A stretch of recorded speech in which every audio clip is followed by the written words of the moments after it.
Howdy, folks. Welcome back to Whims of the Creator. I am your magnanimous host, J3 Puff, and I think I said that word right. And today I am joined by Gadget, once again. Music. And today's special guest co host, Desmond. Hi, Desmond. Hey, what's up? All right, so today we're talking about Dez's Guitar Hero set. This is going to be a very interesting set for a number of reasons. You may remember Dez last from the very first actual set review on Power's Custom Corner, the legendary Assassin's Creed set. We actually are old friends from back when I had a locals that I went to, back when I was out in their area. And we're going to see just how hard he kicked this property into the sun. So for people who don't know what Guitar Hero is, you want to give them a little bit of a breakdown? Yeah, so I mean, for those that aren't boomer millennials like us, so Guitar Hero is basically a video game series that started in 2005. It was actually inspired by the Konami rhythm game Guitar Freaks. That's pretty much how it started off. Uh-huh. Basically, it is a rhythm game. When you bought the game, it came with a guitar controller, and it has 5 buttons, and the buttons are green, red, yellow, blue, and orange. In the controller, you press the strum button to strum the guitar, and then to play the note corresponding to what's on the screen, you press that note, and then when you strum, it hits the note. That's more or less what the gameplay is. And on top of that, to like basically as you're building up points to maximize on your points, you would use the mechanic what was called known as star power, and star power basically would double up your score, so you could like just start building up your points like crazy to get the highest score possible.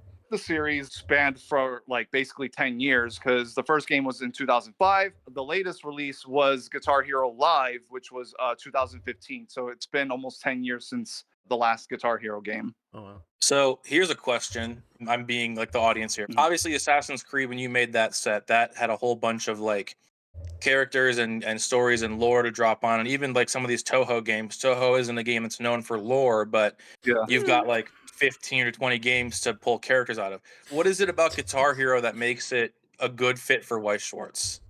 I'll be honest with you. I'm actually very shocked and surprised I actually was able to pull this off. I kid you not.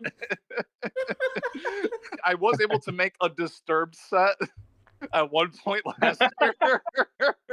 I forgot about that And actually. that was like literally built off of 2 music videos and album covers. So pretty much I will say that Guitar Hero has some of the most obscure lore like out of any like video game series, just because I would say pretty much when they started doing kind of like a story mode per se was Guitar Hero 3, where the entirety of the story is basically about you being a part of this kind of like nobody, like small time garage band Hmm. that ends up going like on a tour around the world to become basically like the best band in history, more or less.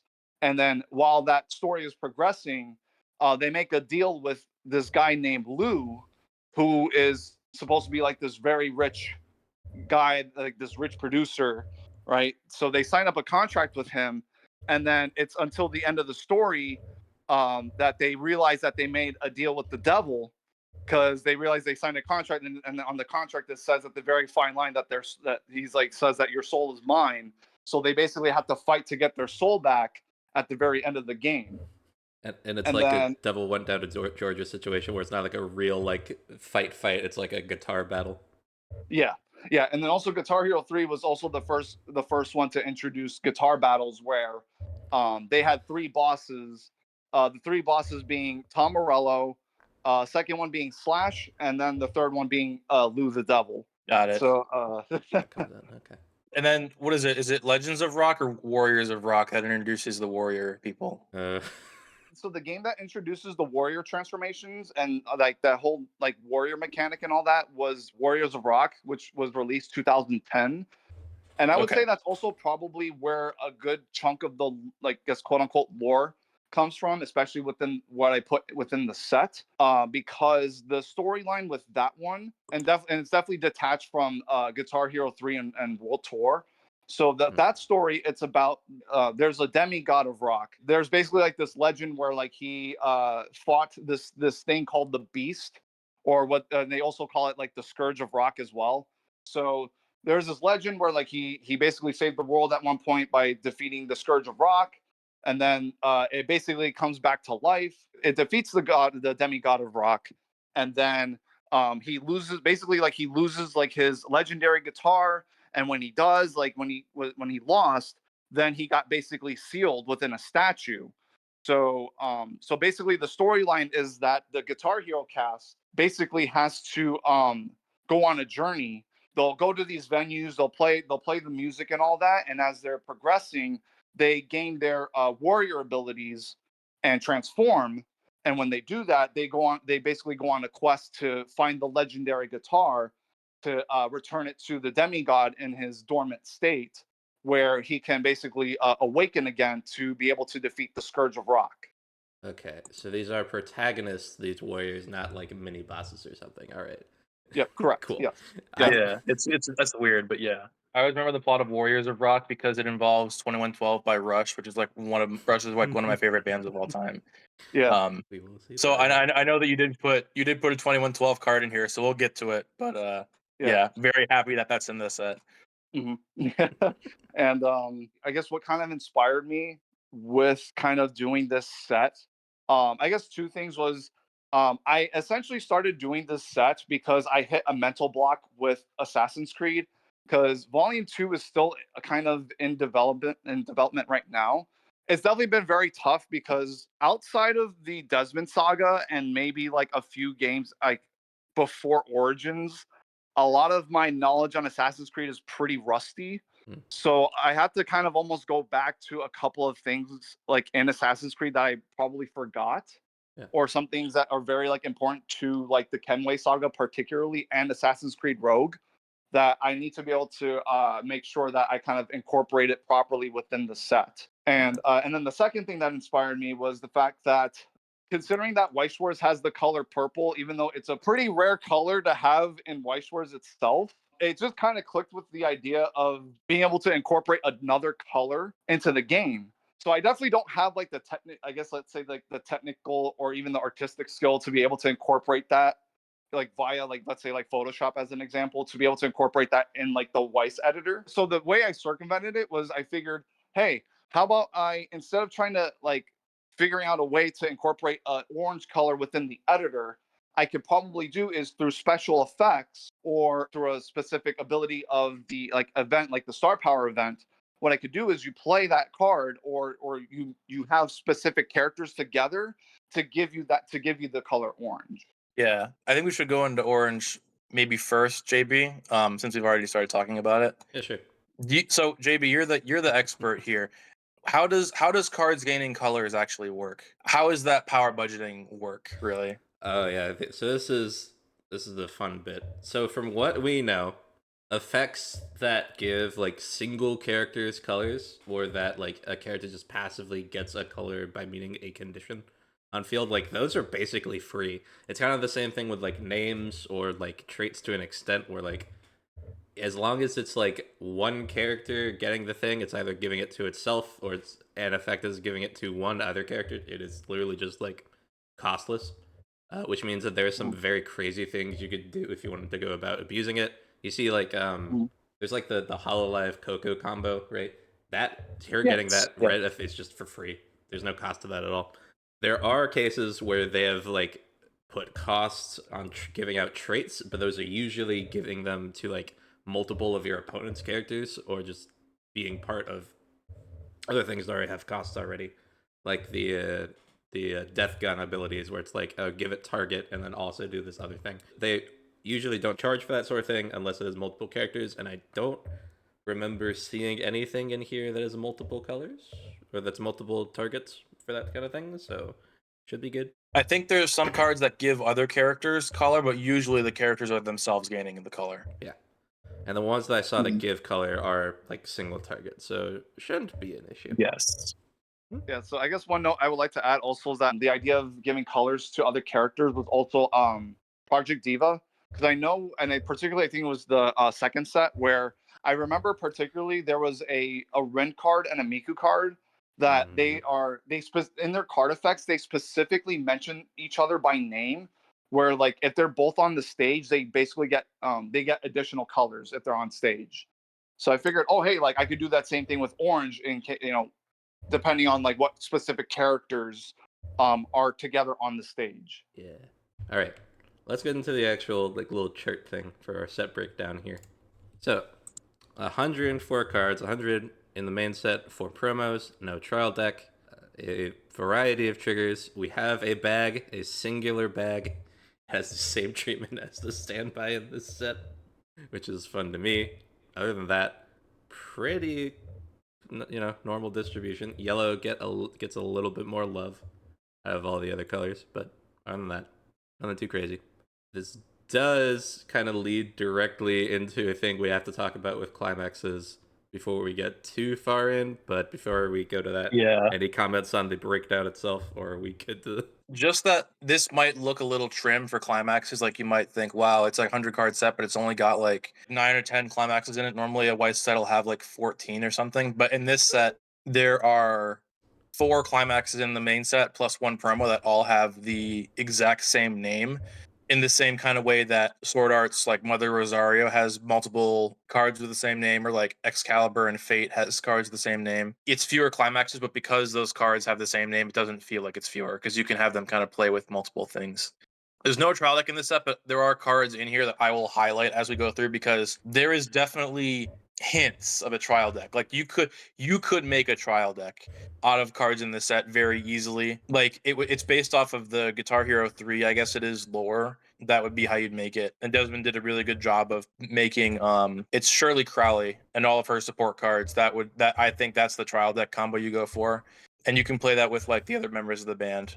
We'll get to it when we get to it, but that there is no trial deck. But if you want, like, you could very easily make a Guitar Hero trial deck. You would just need to print like 10 more cards, and then bada bing, bada boom.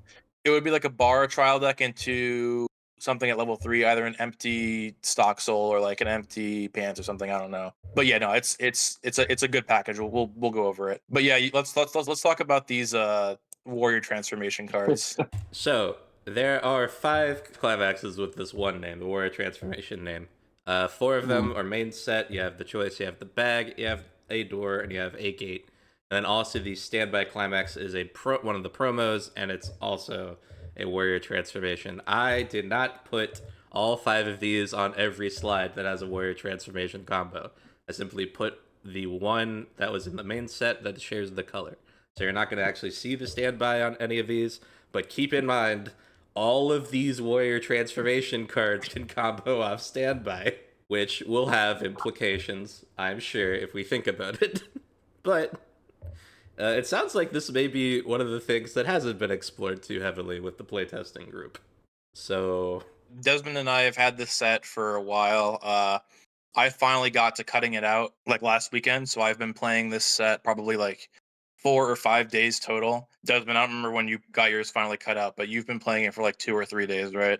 More or less. So like we've done a couple things here, but like the main thing is that I have not tested any of the warrior transformation cards. Desmond at least played 8 choice, and like one of the first things that I said after playing him was like, why don't you just play pants choice? And he was like, what do you mean, play the Pandora combo with the pants trigger? And I was like, no, just play the Johnny combo you've been playing with the pants climax. And he was like, oh, because they're the same name. I was like, yeah. So like there's already potential implications that we've discussed of, we'll go into it more when we get into the set. But like, for example, you know how like the power level 1 from Chainsaw Man is on a choice, right? Card's really good, but like you might think that card's even better if it was on a pants or a door, right? Like Magaro's on a door. That's a thing that most sets have, right? That would just make it straight better than the Denji level 1 from Chainsaw Man. Well, guess what? This set has the power level 1 as one of its level 1 combos, and you can just choose which of these climaxes you want to combo with it. If you don't pick the choice, yeah, you have to fix for 2 colors at level 1, but there are some other cards in the set that can circumvent that. We need to test it more before we can decide if we need to like lock these to each of the warriors, but like as it is, honestly, probably not as strong as you'd think, because none of the warrior combos are really that over the top except for like maybe the Johnny. But we'll get into it. We can discuss more. Yeah. So, should be noted also. Desmond and I like have been going over this set a lot So like I'm hoping that this will go faster than some of our other sets because we kind of already know what cards are good, what cards are like just pack filler, and what things have implications. But I don't know. It's just really cool. There's a lot to discuss. And that's right. We're not reviewing this blind because we know every card in the set, and we'll try not to like discuss things and cross things over too much. But there are a few important cards we'll have to get out of the way right off the bat. It's not been like extensively tested in the same way that Scooby Doo or like Toho or other sets that the benefit review here on, but like that was not a sentence. This set has been tested. It has not been tested extensively like some other sets that we reviewed, but like there's already some things on here that we're aware that need to be changed or nerfed or potentially reworked. And then also because to kind of explain the kind of like the rationale and the logic behind to the 5 climaxes being under the same name. Essentially, it's for lore reasons, but within Warriors of Rock. So as I mentioned, the main cast and Guitar Hero basically they all have their warrior forms. They all have different abilities. A lot of their abilities range between boosting up your multiplier, boosting up your star power multiplier, giving you more star power. Then there's one specifically that lets you start off immediately like 100% at the like in the green meter as soon as you start the game. Then you also have another ability where you get like like basically when you build up a note streak as you like keep hitting more notes without messing up when you're playing a song. So you'll build up like two shields, and if you end up if let's say you're about to mess up a note streak, those 2 shields will actually protect you from losing your note streak. So that way you protect not only the streak itself, but you also protect your multiplier as well. Because whenever you miss a note in Guitar Hero, it resets your note streak and as well as resets your multiplier. Right. Pretty much for basically for missing your basically your note streak and your combo when you're hitting notes during the game. So with that being said, basically the different triggers are supposed to kind of like the idea is that those different triggers are like supposed to act as like the different abilities of the warrior characters basically. So basically you have a different variety of options of what kind of trigger you want to play. So it's almost like the equivalent of like, oh, like which warrior ability that you want to like choose to use with like your combo basically. Gotcha. Okay. But That since makes I've only sense. put in 5 and there's 8 of them, I probably within the foreseeable future maybe make 3 more promos to maybe add like 3 different triggers to basically be able to cover the 8 warriors basically. Oh god. Oh, we'll see how that goes. Yeah, we'll see about that. Boy. Because Oh, the thing is, man. not all the warrior transformations have climax combos either. So Correct. Yes. That's That's true. another thing too.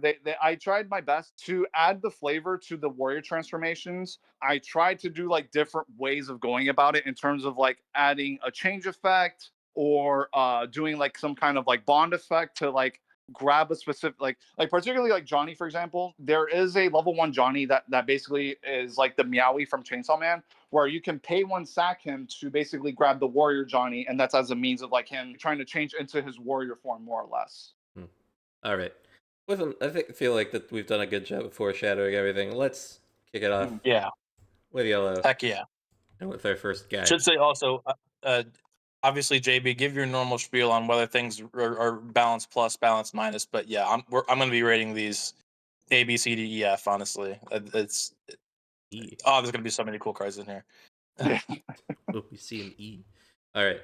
So, first card on our list. This is Axel Steel. I'm going to read the abilities in reverse order. So, he's a brainstorm. Flip over 4 cards on top of your deck. For each climax revealed among them, search for a Guitar Hero.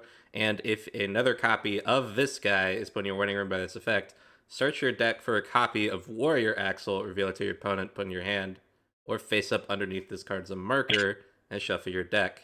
I should have read this card so I could actually put the guy on the slide next to him. Don't worry, at the beginning of I your moved them. climax phase, if you're level 2 or higher, you can pay 1, pitch 1 to choose a warrior Axel underneath this card, put on a position on your stage, put this card on markers underneath it. There we go.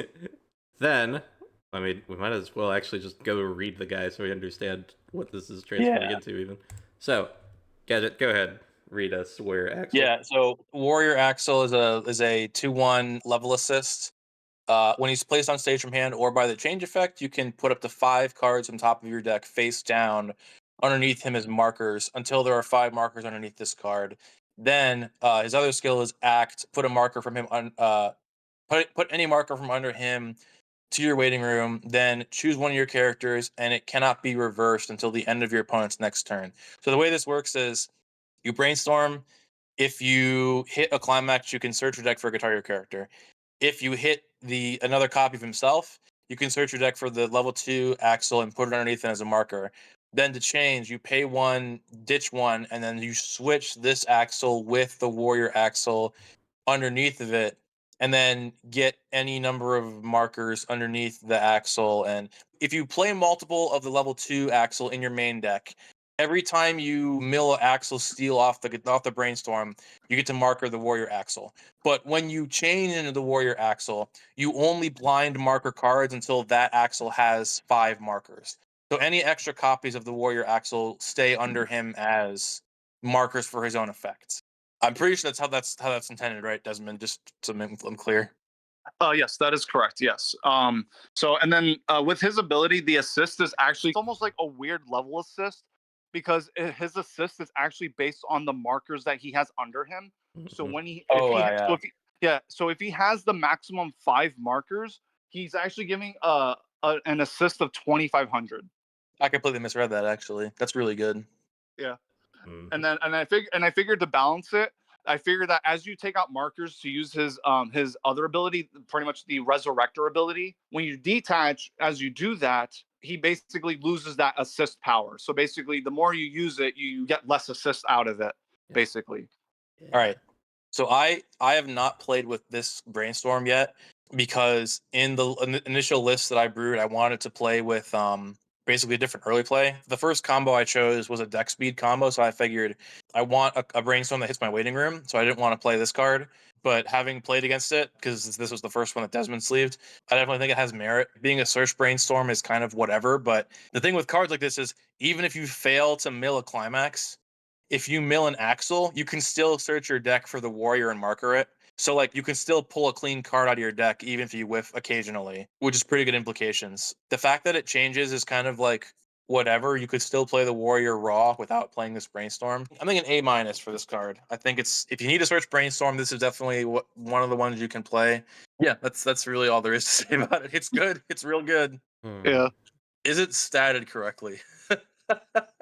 I kid you not. I originally almost gave the Warrior Axel hexproof himself, where like you basically can't target him. Hmm. Well, I we're glad almost you didn't did do that. Thank you for not doing that. it. So this is curious, right? Because like search brainstorms 1K, the change is I believe 500, but I would honestly have to consult the PDF to be sure, and I don't really feel like opening the change PDF Yeah. that Dev Punch made a while back. Well, it's But not a search brainstorm. It's like the Spider-Man no, brainstorm, that right? that Where is a search brainstorm at base cost. The thing is that like the same way they add this other thing as just an extra like quote unquote 500 effect. The question yeah, is add from your deck worth 500 for that because the other ones that do this are doing it for stock replacement, not hand replacement normally. well, it's I see because you're getting You it to can your hand or because you can marking put it. them to your hand or if underneath is a marker. Yeah, which I didn't even think of that. yeah, so might actually be slightly under spec. Hard for me to say. The way I made the Axel brainstorm and the package with the Warrior Axel is definitely, I'd say, one of the few like Whims of the Creator cards that I kind of made in that set because I was definitely going crazy with it. And then, because as I mentioned, I was going to originally give him hexproof to himself, but after a while, I gave it, I gave it some thought, and especially that I technically already gave the set like hexproof assist already. Mm-hmm. So I was kind of like, you know what, maybe not. I shouldn't double dip too much into hexproof. So I was like, you know what, I should probably be fair about it and probably just remove the hexproof from the get go, and just put something else to make it a little bit more fair. Yeah. Okay, actually, all right. So I think the saving grace on the budgeting on this is because the change cannot pull from your hand. It has to be the marker. Yeah, So Correct. and it probably you have to rolls be into 2 or cost. higher. Also, Well, you I have to be mean, 2 or higher. You can't early play it. oh right, because it is right. It's a level 2 guy. Yeah. Okay. Yeah, I think this works out. I think this works out, and I do think it is a. I've talked about this before. I don't really play much search brainstorm. I'm usually going to be playing the ones that salvage because I play a lot of decks with deck speed. The one case that is very different is that for my standby deck for Hololive, I played the Muna because she has on Climax play Rico, which is insane with standby if you build for it. It's just too beautiful to pass up on. So Oh yeah.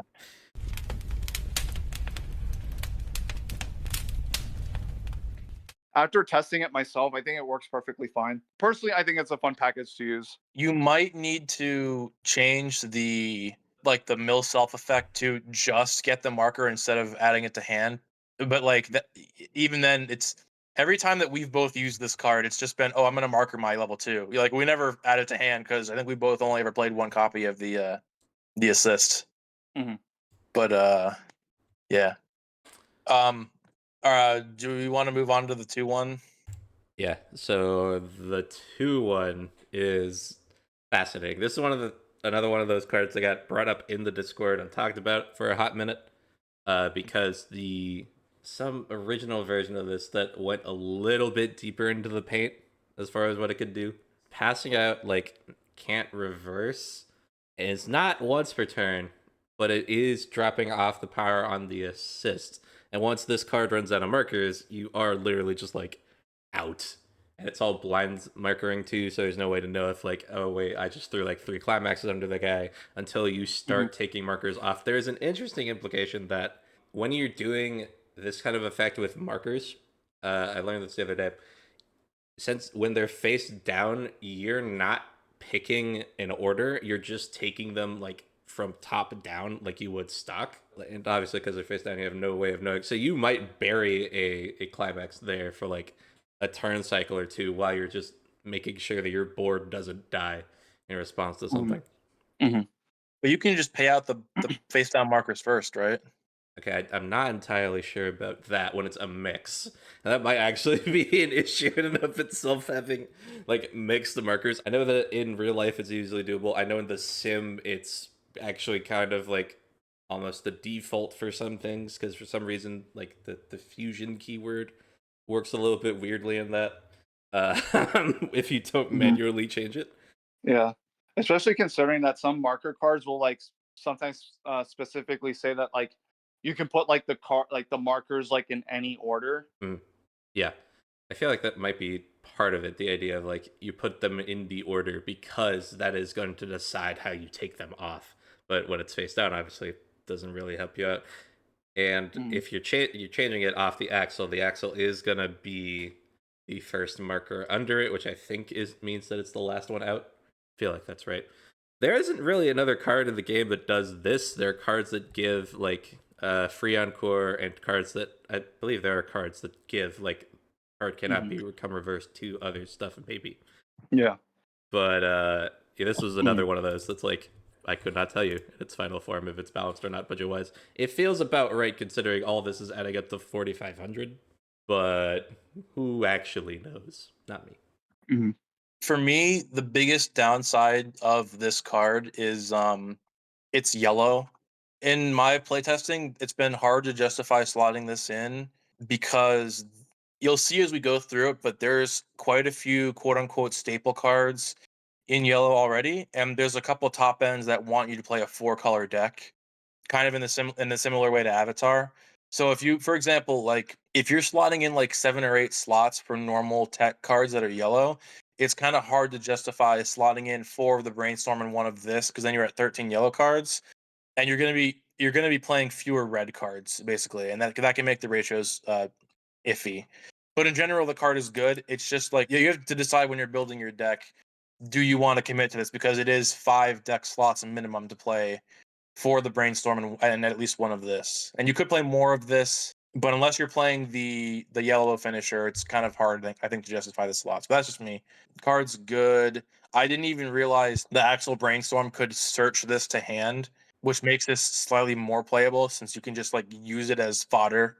It's either like a straight B or a B. Actually, I'll give it a B plus because I forgot that it's its assist power scales with the markers that it has. So you could just have it be a 2500 assist to anything, which that's unheard of in Weiss. You don't get 2500 assists to all characters regardless of level, like, ever. You might see 2k to characters on a level 3 assist, but not on a level 2. It's actually pretty crazy. This is also potentially 10 cards of marker compression. If you play 2, yeah. Yeah. And best case scenario, and it's like it's like just straight up clean. True. You do know have what? to take the gamble on it. That's right. If you go all in on this, actually, yeah, you can give 5k cross turn to the character in the middle position every center stage. Mm-hmm. Yeah. That's Yeah. that's Yeah, and then he's just like, all right, cool. I've got 3 climaxes somewhere in between these two, but I'm compressed 10 cards, and I have like stock compression over there probably, or something you can do to up that like this. As is proven with some playtests of Arcanines, marker compression with these kind of change or fusions or whatnot go kind of fucking insane. So Yep. it definitely helps that it's face down to give it like the chance, but God only knows. Again, we've only been testing this set for like a week, so this could easily be way over spec, but you know. We Right now it's see. probably fine. I think that was actually back when this was being discussed. I think that was one of the earliest notes that we had on it was amount of compression. I think because there's an earlier draft of this that I think also had this level, a similar level of marker compression. I think the difference was that instead of cannot become reversed, it was just either giving encore essentially of like, you know, drop a marker, bring the guy back, or something similar, some other kind of like. Or I spawned out. Yeah. Vaguely remember. Hey, I meant to ask too. What's the deal with Axel? Is he like what's his deal? Oh, the warrior form? No, just in general. Like, who is he in relation to Guitar Hero? So he is definitely one of the main casts. He's basically been in the series since the very beginning. If you played the Guitar Hero series like to its entirety, like you'll basically recognize them right off the get-go. You're like, oh yeah, I remember this guy in the Guitar Hero game. Like they're pretty relatively recognizable. That like when you look at them, you're like, oh yeah, that guy's from, or this chick is from Guitar Hero. Is Axel like a playable character, or is he just one of the band members, or like how does that work? He is considered one of like the starter characters. Like when you pick up the game and you like put it on, like he's one of the starting characters that you can like start off with, because you get a choice of a few playable characters, and then there's like a handful of characters that you have to unlock by playing career mode. That's usually typically how they did the Guitar Hero series back then. Got it. Yeah, and then to explain the warrior Axel, basically, as you can see, he turns basically into a mummy, which is why his ability is called Resurrector.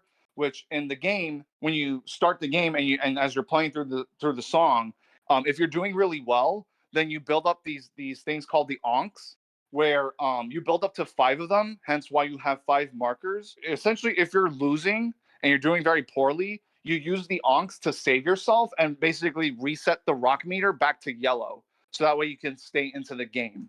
So pretty much the 5 onks basically used to basically save your characters. So you basically use your marker, pick one of your characters, and make it so that they can't be killed in battle. Which again, you know, since he's a mummy, I figured it'd be pretty on brand to make it like, hey, you can't kill him. Like it's basically they're like undead more or less. Oh, that's trick. Seems cool. I like that. Yeah. I did originally almost thought about giving like a free encore, but for the sake of like not putting in a bunch of text, I figured just make it like this card can't be reversed would be a lot easier versus being like, oh hey, get free encore, and then having to put like the text of like, oh, you know, when this card goes to waiting room, you put it back in its previous position as rested. I get that. Yeah. All right. Next card. Next card. Immediately. Desmond, do you want to read this one? Oh, which card? So, Whoops. this is why we have the PowerPoint. This is why we have the PowerPoint. Yeah. Yeah, so Warrior Johnny, this card cannot side attack. This card gets 500 power for each of your other Guitar Hero or Warrior characters. And then Climax Combo, when he attacks, if Warrior Transformation is in your Climax area and you have 2 or more other Guitar Hero or Warrior characters, look up to 4 cards from the top of your deck, choose 1 Guitar Hero character from among them, reveal it to your opponent, put it into your hand, put the rest into your waiting room, and then in addition, if the character facing this card is level 2, he gets plus 6,000 power until end of turn. So this is basically just the power from Chainsaw Man. That's pretty self-explanatory. Yeah, as I said, this is just power. This is a card I have not played with yet, but Desmond has played, and my God, is this card good? Yep. Um, I love power, I don't- so I mean that there's not much I can really say. yeah, I think in this set, as good as 8 choice is, I don't think you ever play the choice climax with this card. I think you probably play the pants, or like you might try to play the bag. But like this card is insane. It's just so good. I don't think it's an S, and I haven't brewed with it either. I think for me the one thing that's holding this card back is I think the Shirley in green is just a little bit better. But in the decks that are trying to play more yellow cards, this card is just so good. It's an A for me. It's an A. Yeah, I agree. What's Warrior Johnny's warrior power thing? So Warrior Johnny's ability is called a Speed Freak. So basically, with him, when you and funny enough, his character, the way his character design was done is he's actually based off of Nightcrawler and X-Men. So Okay. basically, so it's kind of on brand with the name of his power. The looking up to 4 is on brand with his Speed Freak. So Yep, it's deck speed. so Speed Freak, deck speed. That's I think it makes sense. Yeah, for sure. That's really funny. Yeah, I mean, this is a profile that exists. We know it works out.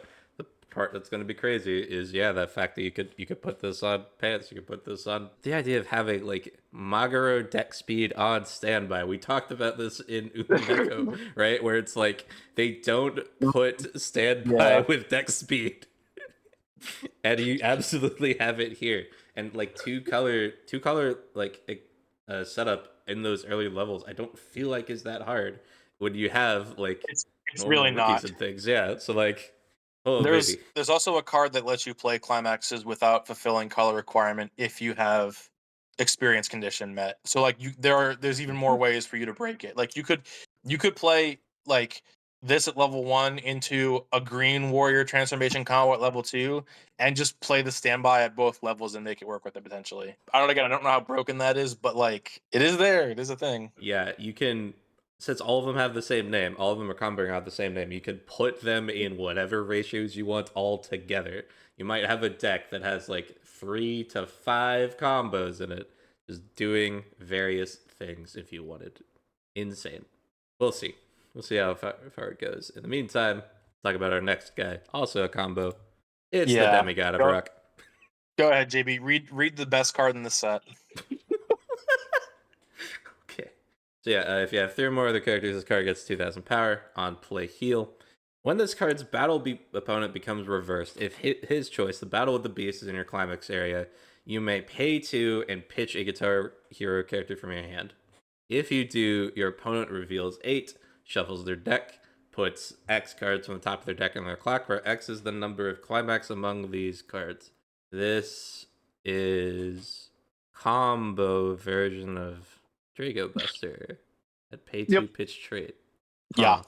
I think was it Buzz and Woody is like pay 1, ditch 1 on attack to look at 6 cards. Yeah. And then put X in. End of attack. End of attack. Right. Right. So like that card has to live and can be memory kicked, but effectively doesn't need a honestly reverse. No, and I think like for that reason, I think the math actually checks out on this. I'm just gonna go check the what the cost is on the loan to actually just do the event from hand.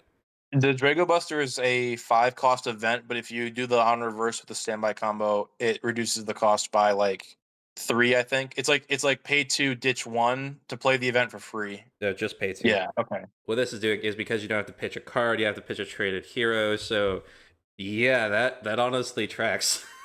Good job on that, Does. Yep. All right, so I'm gonna spiel a little bit on this card. This card does math correctly. It does check out, and unfortunately, like given how Bushiroad has gone with English, there is a chance that this card does get printed in English eventually. Having said that, this card is the stupidest card in the set, and I'll tell you why. This card just exists. It's an 11-5 cross turn, heals on play, has a good climax combo off of a good trigger. A lot of the other cards in the set are trying to play for board and like get all 5 colors on board, or there's some that will like look at like make you mill cards, and then based off of the number of colors you mill, certain things will happen. And this doesn't play into any of that. There is an event that combos with this that we'll talk about in a long time. The event lets you make it so that your opponent's character can't move or can't run or can't do anything. So you guarantee to get one reverse of this. And then it does something else. And then there's another card that like the event also combos with. Yeah. So like there is a package that you can play with this. But for me, it's anti-synergistic with everything else Guitar Hero is trying to do, while also just being a good card. Like, I was telling Desmond the other day, you know how Quint's set 1 had all this really cool flavorful support, and like you could justify playing a deck with 3 or 4 colors, but like everybody just ended up playing the Yotsuba bar combo into Ichika at level 3, right? With this card in the set, you could just play like the level 1 bar combo into this at level 3 with just generic good cards and just have play a pile of good cards without doing any of the flavorful stuff here and like still be fine. So I don't really like that part of it, but the card itself is balanced and it's like fine. I just don't like that having this card in the set means it's like you can just kind of invalidate everything else that the Guitar Hero is trying to do. And Guitar Hero has so much cool shit in it that I don't know. It's kind of has the Avatar problem where Avatar is trying to do all this cool shit, and the best deck is to either just play either 12 standby with the Azula top end or the standby bar deck because it's just generic good cards dot deck. Like that's kind of this card kind of enables that bad habit as well for this set. Just something to be aware of. But again, not bad. Not a bad card. I mean, that's like a universal issue. Not just for like I know some sets have it worse, but that's just how like thinking of deck sets in terms of like their meta capabilities goes, right? Like everyone is going to be doing exactly that thing you're describing for every set that they find if they're one of the people who's like I'm trying to win a tournament, not just play a set because I like the cards in it. Yeah. I mean, I guess my thing is there are some sets like Hololive that like the quote unquote best deck can depend on the person because every Hololive deck can play tap counter. It's just a matter of what shell do you want to use. Do you want to play standby? Do you want to play Choice Marin or Kanata Marin, or do you want to play a Gura package, right? Like that's kind of where I guess Hololive is technically an outlier. Hmm. But like even with not Alicization, Sao 10th, right? When Alice was legal, you would see Alice with Choice, you would see Alice with Pants, you would see Alice with Just like Door, I anything. think is the other one you would see. And Yeah. then you would still see 8 bar. And then now that Alice is limited, everybody's playing 8 bar. There's some people that are playing like 6 bar, 2 choice, or like 2 bar, 6 choice. Obviously you were playing for the Alice shell, but there were so many good top ends in that set that like you would just play whatever's convenient. This is so obviously the best finisher in the set, and it doesn't really, again, play into any of the other things that Guitar Hero is trying to do, which is kind of disappointing to me. But it's good. You'll play it if you play the set. Some notes I would like to add to the Demigod of Rock. Some fun facts in the game Warriors of Rock. Demigod of Rock is voiced by Gene Simmons, and he actually narrates the story mode in the game. That's sick. Yeah. Gene Simmons is one of the singers of Kiss, by the way, for anybody who Yep. doesn't know that. The idea was that like what kind of clicked with me to make this card was the fact that knowing how like controversial the Woody and Buzz is, considering how controversial that card is, I was like the idea that I had was what can I do to make this card a little bit more fair and balanced to at least make it feel like hey like this effect is really powerful but the opponent has to at least put effort towards it. So I figured oh hey like maybe make it on reverse so like you have to actually like do something with it to get rewarded and justify that like powerful ability rather than just being like oh like at the end of this attack doesn't matter if like he wins or loses, assuming he doesn't get memory kicked, you know. So I figured, hey, add something and then also increase the cost of it. So that way it's like, hey, you have to again commit resources to it. But if you actually get the reverse and pay cost successfully, then you're able to just activate that powerful ability to be able to essentially like confirm the game more or less. The reason why it's top 8 is because In Warriors of Rock, when you beat the game, you unlock the demigod of rock. He basically has the ability to use all the warrior powers. Since there's 8 of them, that's basically where the number comes from. The 8 warriors, basically. You know what? That does Solid. line up perfectly. The idea of just like he's the god. He's not quite the god of rock, but he is basically a god of rock. So just get all of the warriors that he helped buff up. Just take all that. Don't worry, Yeah. his dad is in the set too. The God of Rock is also in the set. And that's another thing I like to bring up. The one thing that never made sense to me in the series is that apparently the demigod of rock is apparently the god of rock. So the reasoning behind that is he makes himself mortal to make himself more powerful, apparently. That logic to me just doesn't make any sense. Where it's like, if you're the god of rock and you become a mortal and become a demigod, how are you more powerful than your god form? You get what I'm saying? Huh. If rock and roll had any say in it, it's because I mean, again, this is me being the Rush fan speaking, but like the reason the gods were able to quell their struggle in the Cygnus X1 story was because a guy in a spaceship came out of a black hole and was like, why are you guys fighting? You don't need for this. And then they were like, you are the wisest among us. We will call you the god of balance, even though he was a man, right? Like there's something in human mythology of like human creativity being like more, I don't know, and I don't just, this is going to sound like sacrilege. I don't necessarily believe it, but like there's a lot of myths and stuff about like, even in Greek myths, right? Of like the immortal gods being like just transfixed by human creativity.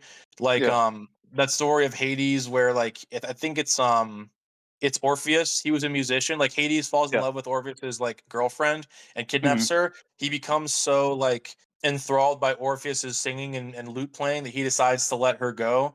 Like that kind of stuff happens all the time. So like having a god lose his godhood to become a more powerful musician kind of fits that same style, I guess, of lore. But to your point, yeah, why would you ever like lose your divinity for the sake of music? Because it's a fucking music video game, right? Like, why did Waluigi go to the fucking Peach's castle and steal the music keys so Dance Dance Revolution Mario Mix could happen? It's a music video game. Music is the most important thing. Like, of course, the god of the music world gave up his immortality for music. That's the point of the game, right? I just got assassinated by the words "Dance Dance Revolution" Mario.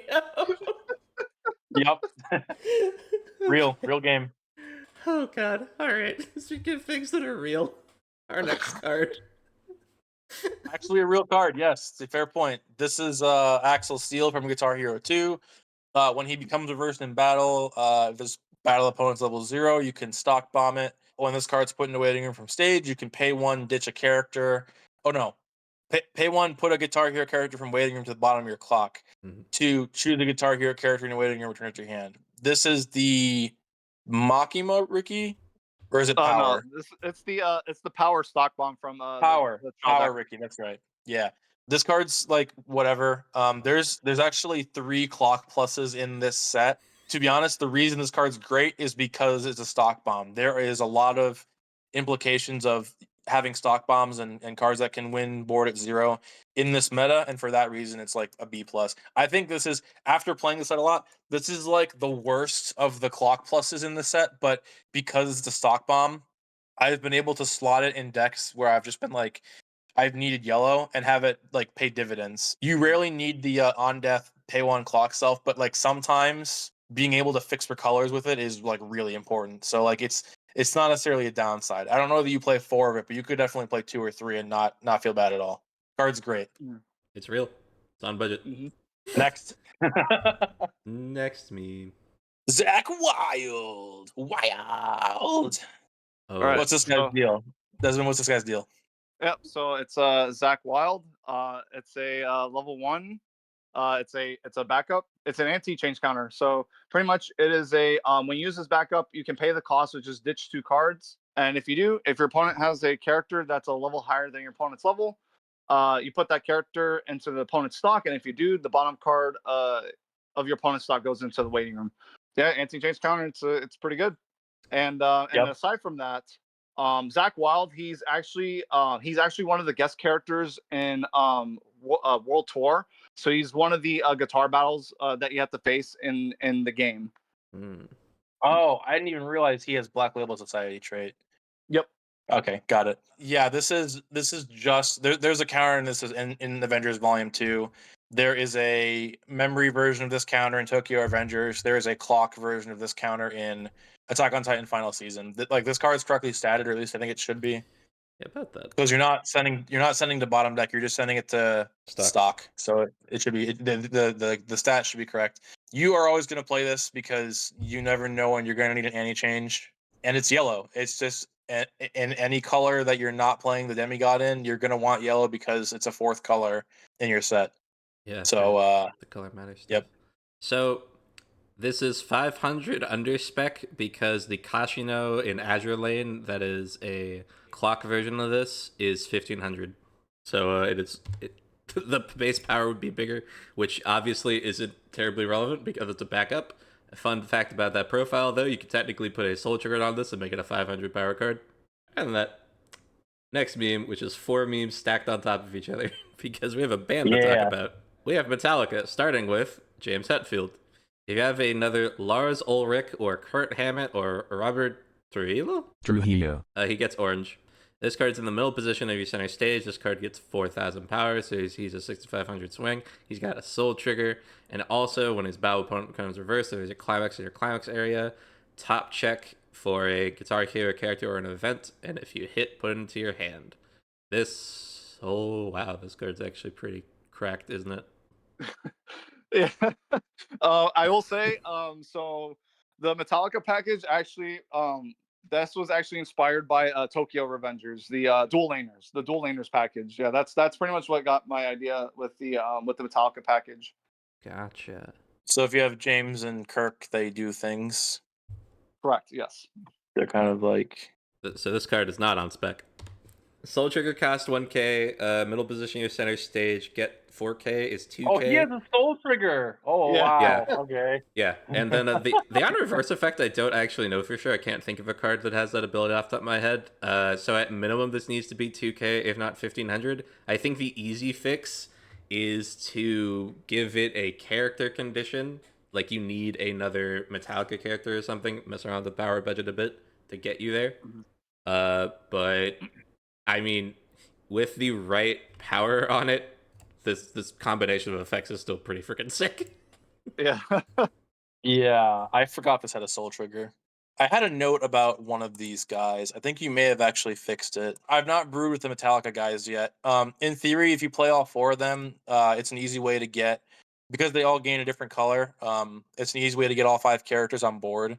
So you can play this with one of the other guest characters. I think it's Slash and Eddie Van Halen both check for how many colors you have on. Slash checks for colors on board. Eddie checks to see if you have orange on board. So these are just generically ways that you can get those extra colors on board if you need to. I've not brewed with these. You basically just have to play all these together. The James is like okay on his own, but like the rest of them you need to play together. This is like probably like a C+ for me. If you're playing a deck with a lot of events, this card becomes a little bit better, but there's a lot of ways to get the events in this deck, so you don't really need it. Fair enough. Mm-hmm. All right. All right. For people who don't know who Metallica are, would you mind at least like which of them is which role in the band, maybe? So James Hetfield's pretty much like the front man. He's primarily the vocals, and he does play guitar as well. So that's James Hetfield. So Lars Ulrich is the drummer, and then Kirk Hammett is also the also on the guitar as well. And then Robert, I'm probably gonna butcher his last name, but Robert is basically the bassist for Metallica. Gotcha. All right. Yep. Replaced Cliff Barton, rest in peace. One of the greatest bassists of all time. Yeah. All right. Go ahead and talk to us about Lars. Yep. So Lars Ulrich, if you have another James Hetfield or Kirk Hammett or Robert, this card gets the color blue. He's just a basic assist. Characters in front of him get 500. And then he has an act ability where it's rest 2 of your Guitar Hero characters. If you do not have another Lars Ulrich, choose one of your Guitar Hero or Metallica characters in your center stage. And that character gets 1,000 power and plus 1 soul until end of turn. Does that tap ability exist in a place? I kind of made this one on the fly, and then the condition to have that you can't have another copy of him. Hmm. I kind of based that. I kind of used the Iron Man 1/1 from Volume 2 as a template. Yeah. Yeah, so that one was kind of a bit made on the fly. Oh, actually, you know what it was? I got this based off of the Shiro promo from Heaven's Feel Volume 2. So I did almost like a hodgepodge between the Iron Man 1/1 and the Shiro promo. The Shiro's a global 5, and he has rest 2 of your master or servant characters. Choose one of your characters that gets +1 soul, and the card is 1,000 power. So rest 2 characters to give a character +1 soul should be budgeted at 1k power, right? I suppose so. I figured Is to make global- him 500 because I was like, if he's getting Yeah. if he's both getting power and a soul, I figured to make it fair to just kind of put him at 500 to play it safe. Yeah. Global 'Cause I wasn't is sure if global. that would make it relevant. Well, hold on. Is global 5 a 1,500 skill or is it a 1,000 power? It'd be 1k. Okay, and assist 500 is also 1k, isn't it? Assist non-traded, it would be 15. Okay. Okay. See, this is where it gets tricky then because But we don't have another character restriction on it, which we actually do know modifies the math from that Iron Man card. yeah. So I think this is So- fine. Yeah, it's probably it's either fine or it's 500 under. One of the two. Right. Yeah. Okay. This card's fine, but you have to have I don't know. Resting 2 in this set is pretty tricky. Because you're gonna want your brainstorms to have those be handy. The set does have a sack salvage, so like you can just rest that. And there are cards that change into other cards, so you can just rest one of those and then change it into whatever. This is another card that I haven't brewed with. I think there's a better card that you'd want in your backstage. There's like 2 different global 5s in this set that are better than this, I think, to have in your backstage. So like I think it's probably like a C plus for me. It's not bad. I've not tested with it yet. Yeah, I think you'd be fine with running this with like Warrior Axle, right? You could have the two of them camping out in back row, just rest this guy in the Axle, and then you also have like the Encore light marker thing going on.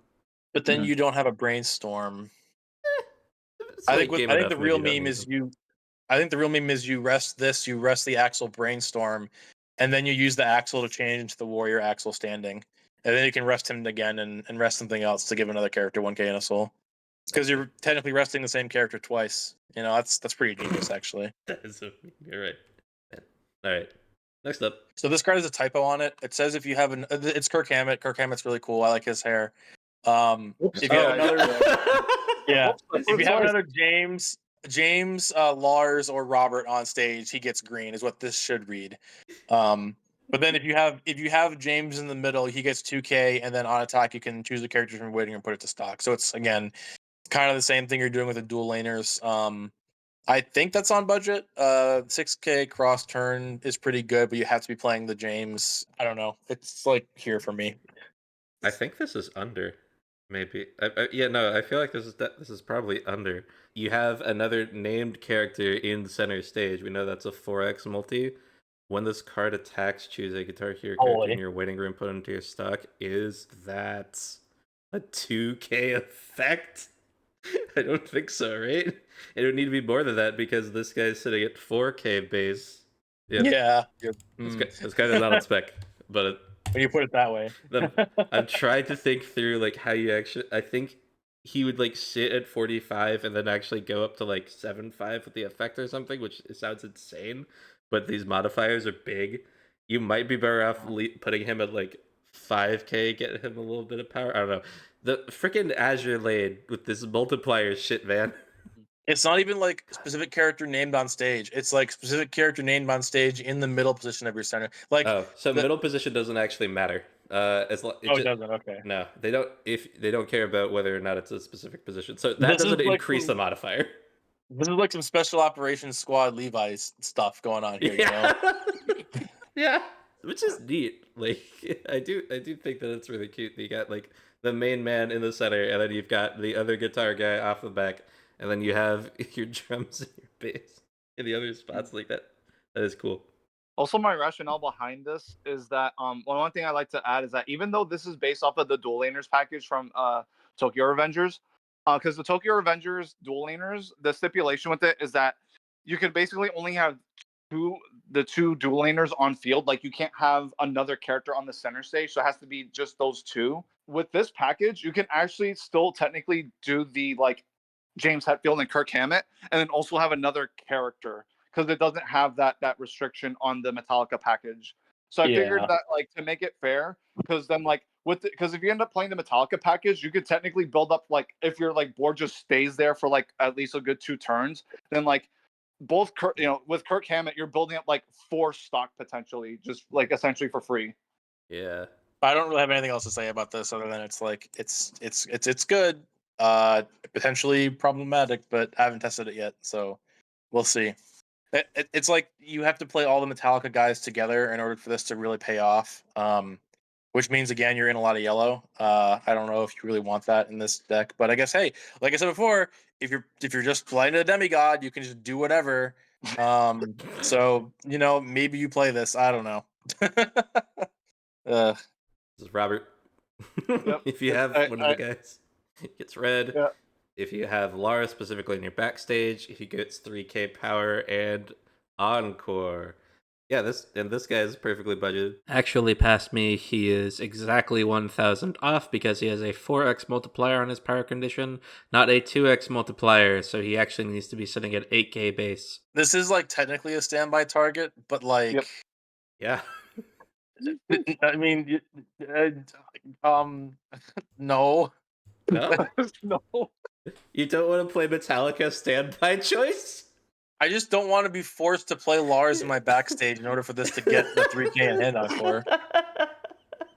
It's like just barely a good enough standby target, but like no. Oh boy. You just play the one. It's all good. Yeah. Oh man. All right. Moving on. All right. So this is Marcus Fret Shredder. He's one of the band members from Guitar Hero 3. Actually, World Tour. He World Tour. Okay. Whatever. So if you have Matty Cans or Ricky Lee or Shirley Crawley on your stage, he gains blue. And this specifically checks for this Matty, this Ricky, and this Shirley. There are other cards that check for characters with Shirley Crawley in their name or like Ricky Lee in their name, but this one particularly checks for these three. When you play a climax, you can pay 1 to mill 2 and then choose a level X lower character in your waiting room. Return it to your hand. X is the total level of cards milled. So it has the, I think it's Nanami effect from Bang Dream. It's like an Amagi, except instead of doing the look at 4, it's just cigarettes. Fine effect. And then he is a JC when your other Guitar Hero character is front attack. You can pay 1, sack him to return the character to your hand. There is a way better JC in this set.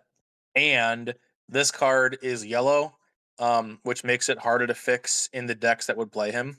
Having said that, the Shirley level 1 is actually, in my opinion, like the best or second best level 1 combo in the set. So if you can fix for multiple colors at level 1, there actually is a good payoff to play him. And because he gets blue on stage, he can actually help you play into the slash finisher and a couple other finishers that you might play. So that's really good. The Maddie is also a card that you would play, so that's also a card that can help him gain more colors. The Ricky, I don't remember what he does. I've played with the Shirley, and I know that Desmond has played with the Maddie, and that card is insane. So this card, like, if you want a level 1 JC, if you want this effect that lets you pay 1 for a climax, it's like fine. I haven't found space for him, but it's probably like a B minus for me, I think. Mhm. Yeah, I actually, cool. funny enough, I based this off of the Denji and Chainsaw Man because it's literally, aside from the color effect, it's basically word for word the same card. So these characters specifically show up only in World Tour. In career mode for World Tour, you have basically a storyline for each of the 4. So Marcus Fret Shredder's story is that he's wanting to become like the best guitarist there is, and that's pretty much it. But so the reason being that I have these characters specifically together is that through like the cutscenes and everything, even though they're not technically a band, it's not like explicit about it, but for the sake of like the lore and like what's shown in cutscenes, especially with like if you're playing like a full band in career mode, the game by default puts them together as a band. Yeah, they really do have that vibe of being like a group. So Mm. you really Yeah. captured that well. As someone who had like no idea, but it's just like the same animation style, and all of them work together. And, all Yeah. right, yeah, they've got to be a group. This group is what the trial deck thing I was teasing earlier. Oh yeah.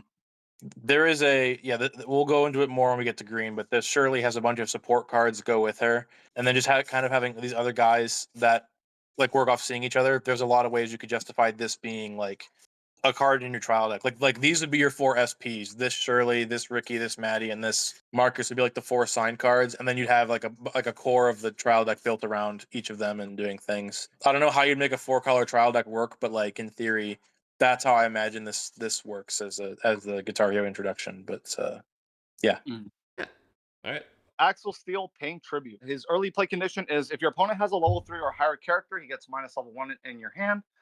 If you have 2 or more other Guitar Hero characters, he gets 1,000. And then he has a resonate ability, reveal the Axel Steel Brainstormer. When you play the level 3 Axel from your hand, pay cost, which is the resonate. And if you do, choose one of the following effects. You can either deal 1 damage to your opponent or heal 1. Oh So yeah. So this card is basically, I actually based this off of the early play from Kobayashi's Dragon Maid, because I actually really like Yep. that card a lot. I think it's really cool.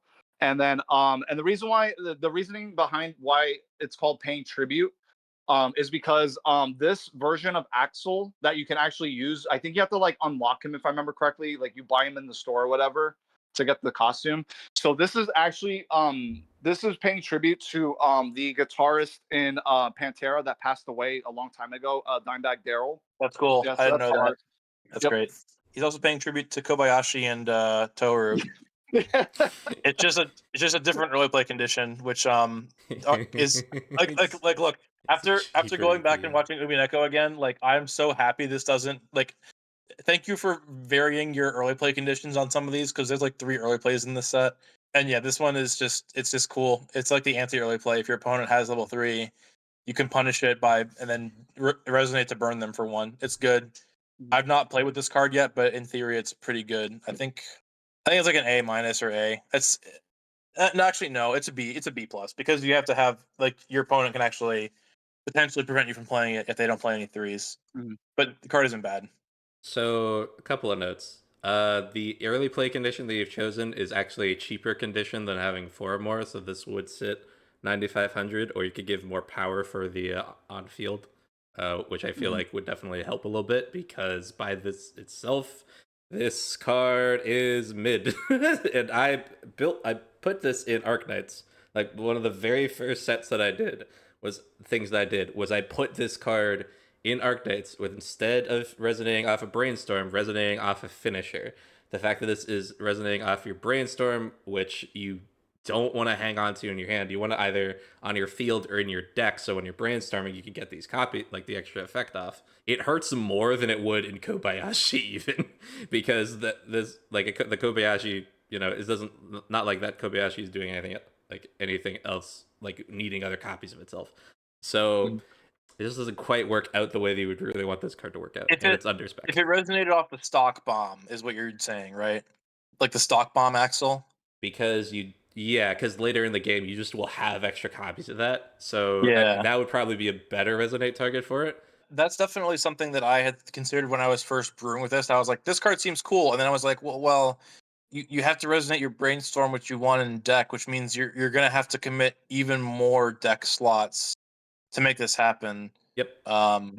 So I ended up going with a different early play again, not because of necessarily the deck slots, but because I didn't want to play a metric shit ton of yellow cards. You guys will see later. There's not really a down like in Dragon Maid, you're basically forced to play the crappy Elma, which is just a 10-5 vanilla, or the Kobayashi, and actually like put up the slots for Kobayashi, right? Hmm. In this set, you have a 2 or less climax early play stock healer, and then you have a 4 or more early play stock healer as well. So there really is no reason to play this unless you really want to do the burn one on play, which is like a cool thing to do. I mean, you can do that in Dragon Maid. You can do it in Ari Faretza that has an early play burn as well. I guess even Hololive has it now technically with the Rene. And JoJo's. Um, yeah, JoJo's too. So like if you want to play it, you can. But JB's probably right. There's probably better early plays in the set, and this is definitely deck slots. But again, hey, if you're playing the Demigod, you could just throw this in. No downside there. Yep. Well, I mean, except for the downside if you're playing a worse. This is the thing, right? Like, you can justify a certain amount of like other deck decisions just by playing to like a certain. But if you're going to go that route, like, just if you're trying to play the best thing already, play the best thing, right? If that's your concern, if you want to play Axel Steel, play Axel Steel. Please do. Like, these cards do seem like they'd be fun. But like, if you're gonna be the guy who's optimizing, don't let the excuse of I'm already doing this, I might as well just throw jank in. Go full hog, damn it. Pick a side. I mean, this is an extra 1 damage push that you might need. That's the reason you're playing this. There's other ways that are probably better than this for healing, but this having the implication of being a 1 damage push can be helpful, is what I would say. And if your primary healers are all stock healers, like, there are going to be times you don't want the discard. There is a use for it, for sure. But yeah, all right. I've spilled enough. Johnny Napalm. It's Aqua. I'm not gonna read the text. It's Aqua. Yep. You know what Aqua does. It's a 35. Yep. It's a 3500 that sits in the middle of your stage, and when you die, you get a clock plus and maybe get like 2 cards out of it. A little bit more awkward in a set that has events going, kind of like we saw with the Pikmin version of this, because like you're gonna whiff on Star Power Activate or whatever. So that's a concern, but like, there are event decks in Hololive, sort of. They would still run a version of Aqua Ricky. They might as well. And I've said my piece on this profile enough already. So Yep. This actually doesn't make it into every list of this deck, but it's pretty good. Yeah, it is a card, and the only thing I can really say about it is that the art for this card is just basically the box art for Guitar Hero 1. Ah, That's really it. okay. There's a JC at level 0, like I mentioned earlier. This card does not work with JC, so Oh yeah. in the builds that I've done that play the JC, I opted to play a different Clock Plus that activates when played from hand. But if you're not playing that JC, this card's basically what you're going to be playing. That makes sense. And you can decide if you want to play the Axel with it or not. It is kind of insane that you have 8 on-death Clock Pluses in this set. But they are all yellow, and like, again, you don't want to like play too many of one color in these 4-color decks. So you really got to decide: do you want to go with the Johnny or go with the Axel? You play just 8 clock pluses in yellow. That's your yellow fix, and then you have the demigod. Yeah, but the thing is, the anti-change counter is also yellow, right? Yep. And one of your early plays is also yellow, and so is the resonate target for it. So suddenly, like, if you decide to play the yellow brainstorm and the marker compression, suddenly you're up like 13 slots already, and that's before even considering playing any of the yellow cards. So that's the hard thing about this. Is this card is very, very good, but like, if you're playing pile of good cards deck, this might not be a card you even consider because you're already playing a bunch of other yellow cards. But it's like not terrible. Obviously, it's Aqua. We all know how good this is. Shall we move on? Yeah. We're good. All right. Axel Steel on tour. This is a 1/0 with 5,500 power that can't side attack. Wow. And then he has an accelerate effect. So at the beginning of your climax phase, you can put a character from your waiting room to the bottom of your clock. If you do, look at the top card of your deck. You can either leave it there or send it to waiting room. And then he gets, when his battle opponent becomes reversed, you can choose a Guitar Hero character or Star Power, activate in your waiting room, return it to your hand. This card is really, really good. I'm going to ask Desmond, what is there a card that you base this off of? Yep. It's the Zuko from the trial deck. Yeah. Holy. It's the Zuko deck, trial deck. Yeah. Imagine, dude, so you're telling me that all that Zuko needed was a playable event for it to search, and now it's just good? Yeah. Remind me. He grabs like cigarettes in Avatar, right? Yeah, the Correct. bracelet or Yeah. whatever. The necklaces, cigarettes, yeah. It's like I said earlier. This set is just better Avatar. What is this card? Yeah, the necklace is just a vanilla cigarettes. Yeah, Yeah. like to be fair, the Star Power Activate is just a vanilla Maguro camera type event, but like it also gives a character on stage. Like it's the next card, which is what I'm talking about. It also gives a character on stage a color of your choice, including orange. So like if you're playing certain finishers, the Star Power Activate is an event that you might want to search and like clutch just for your end game to make sure you can get an extra color on your board. In my first build of this deck, I ended up playing, I think, 4 Axel, and then I cut it down to 2 to make the ratios make more sense. In the decks where you're playing the Johnny combo, this card is way better because you don't have to fix for yellow at level 1. But even in the decks where you are like playing a 2 color or 3 color level 1, this card can get a character from Wagram to the bottom of your clock to help you set up another color for your next turn. Like if you don't have combo, you can slam 2 of this, accelerate twice, get your on reverses to salvage, and then you can play your level 1 combo on your next turn. Once you're set up with colors. It's so weird that this is Zuko. Like this, having played this card now, it's so good. Um, I mean, I Zuko think is a decent card. it's just, but it's a card that never saw any play, Yeah. Okay, like that's true. That's true. That's true. ever. That's not a problem Like with the it's profile itself. That's like no, a set yeah. situation, yeah. So here's the other thing. This card is competing for slots like crazy. There's like 3 1 1 zeros in red that are all good. Yeah. There's Desmond put the freaking Suki clock bomb in this set. That card's also really good. Yeah. Um the event is also a 1 0. And like I said before, the is it the Marcus? The Yeah, Fret the Shredder, yeah. Marcus Fret Shredder is also a good card. So like Mhm. there's a lot of good level 1s you can play in this set. This card is competing with for slots. So like for me it's like a B plus, but like I don't know. There's a lot of decks that don't play this. There's some decks that would prefer to play other things. It's just a good card. Yeah. I don't know. With that, we can move on to just look at the event and give it a score. Yeah. Yeah, so as far as I am concerned, the top bit should just be free because it's just giving a guy a color, and then it's it's your top 4 check event. I think this is fine and on balance, and sets up kind of the set gimmick of like having all colors on board for your big finish. So Yep. Mhm. In testing, I ended up cutting this from my latest build of this because I found that having only 4 colors on board is good enough. And I didn't like how many slots this takes up to play. Like if you're playing just this card, you have to play like 2 or 3 copies of it. If you're playing the other card that goes with this, then it's 4 of this and like 1 or 2 of that card. So not playing this card means you can free up a lot more slots in your deck. And it doesn't like help you play more colors. It doesn't like remove color restrictions. It just like gives the character on board an extra color. It's kind of whatever. But if you are playing it, there's a lot of payoff cards in the set for playing it. So I feel weird giving it this score, but I think it's just a C plus for me having played it a bunch. But there are a lot of ways to make this pay off a lot harder than I'm giving it here. But it's a great card. Definitely you need to consider slots for it though, because it is an investment to play it. All right. well, Yeah. Eddie Knox. If you have 2 or more other Guitar Hero characters, he gets 2,000, and he has hand on core. So he's essentially more or less a standby target, more or less, basically. Oops.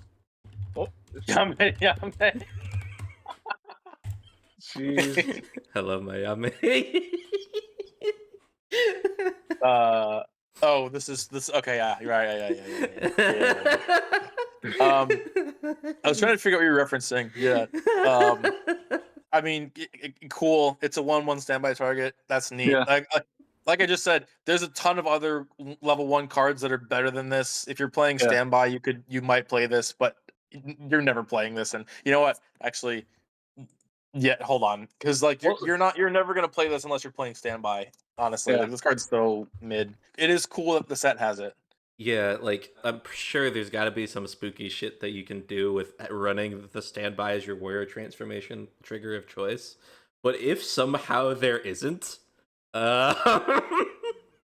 that would honestly be impressive if this set was built around not having a standby out of these climaxes, and then just there is no payoff for the fact that the promo is a single standby. Well, that's kind of Mhm. what you did, right? Didn't you make the set initially without planning around standby? Correct. Yes, I actually did not have standby incorporated in this at all. It actually wasn't until you actually requested it that I actually included it via as a promo. Because yeah, because this set was as we've seen already that like this set was very experimental. So like I just wanted to try things that just don't have standby in it, Yeah. and it's also as well as I did throw bag in here, and there's only like one bag trigger in there. So like I figured, try to mess with some new things, and again get some ideas flowing, especially coming out of the mental block from Assassin's Creed Volume 2. Yeah. Yeah. Yeah. The fact that, like, when you build a set around not having a trigger and then you introduce that trigger, and if it somehow just does not, like, break anything, that'll Yeah. just be peak. We'll see how Mhm. it works Yeah. out. Yeah. More testing required, obviously. Yeah. Yeah. All right. Speaking of, this is Demigod of Rock. He's a rock. Help him a rock.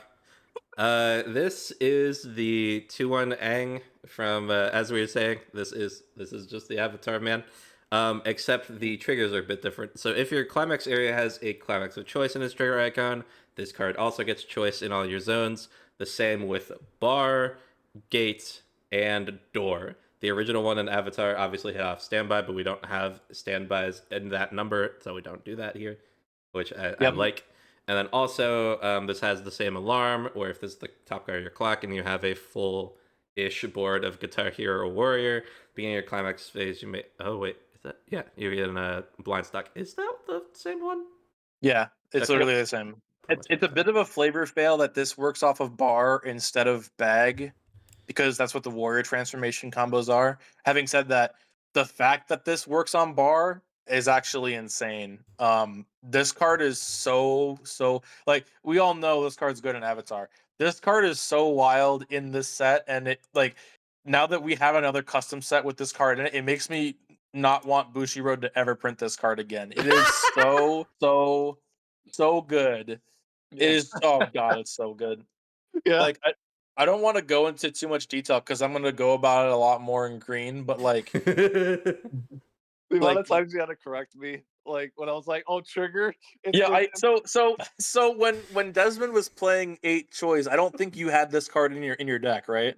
I did, but I only played 2 copies of it. Right, you only played 2. So when I was playing 8 bar, I had 4 of this in. And so every time he would trigger this, he would be like, "Oh, cool, I deal an extra damage." And I would be like, "No." And he'd be like, "Why?" And I was like, "Well, because you have a bar." And he'd be like, "Oh yeah." So you get to when you trigger a bar, you get to add this to your hand and then blind stock, right? And so then you have this card to clock yourself with next turn or like ditch to pay cost. Like you Mm-hmm. kind of get to do the same thing that Avatar does, right? Because your level 1 bar combo also requires a discard. Mm-hmm. So if you trigger this card off of your bar, now it's just fodder for your level 1 combo. Like it's just Yeah. so good. It's the same idea that you're doing with the Avatar deck with just like more I don't know, more implications, I guess. I don't know. It's good that this doesn't work off standby. I think it's for the best. And I Mhm. could just be coping because I played a ton of 8 bar and that's my favorite deck of this set so far.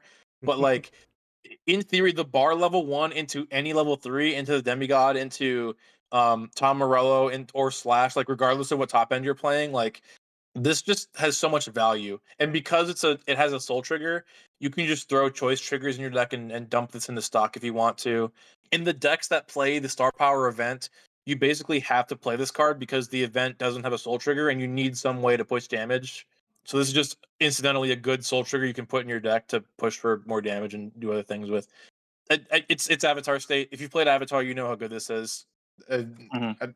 it's just oh god, it's so oh even better because the set has enough clock manipulation. There are ways that you can just incidentally, like I said, the Suki level 1 is in the set, so there are times when you can like top 2 rearrange or top 2 dig. If you see this card, you can play the Suki, ditch a card, add a card from clock to hand, and then blind clock this, and then you have the Oh. alarm effect going into your attacks. So you Oh, get that's the blind funny. stock as well. Oh, that's It's so good. good. Oh god, like because this card is so core to this set's identity, I don't know how you rework this to make it more balanced. Like you want this might just have to be a thing where like this is exactly why I don't want Bushiroad to print this card ever again. Like there's so much stuff that this avatar can do to make this card work in its favor, and same with this set. Like it got like if Avatar, if we ever get like Avatar Volume 2 or like Legend of Korra, like I hope they don't do anything to support this card. It's just there are so many ways this can go wrong so easily. By the way, you know how Avatar has the Momo that lets you shuffle back 2. Yeah. This card also has a card that says on play, pay 1, return 2 characters to deck, and then do effect. So like there's other ways that you can recur this as well. Oh right. And it's just it's I haven't played with those cards yet, but like the implication is there. It's so good. It's so good. Shoutouts to Dress Up Darling for taking this and running with it with a very fun direction, where instead of a climax with specific trigger, it's a two soul of a specific color for each of the triggers. That was really cute. I like that a lot. Might actually be a balancing thing. I need to go finish that set review because I don't remember seeing that card, but it's fun. So the only note I will say before moving on, so I actually got this screenshot from the loading screen in Warriors of Rock. Oh. So I was actually surprised. I was able to get this kind of quality of a picture to put as a card.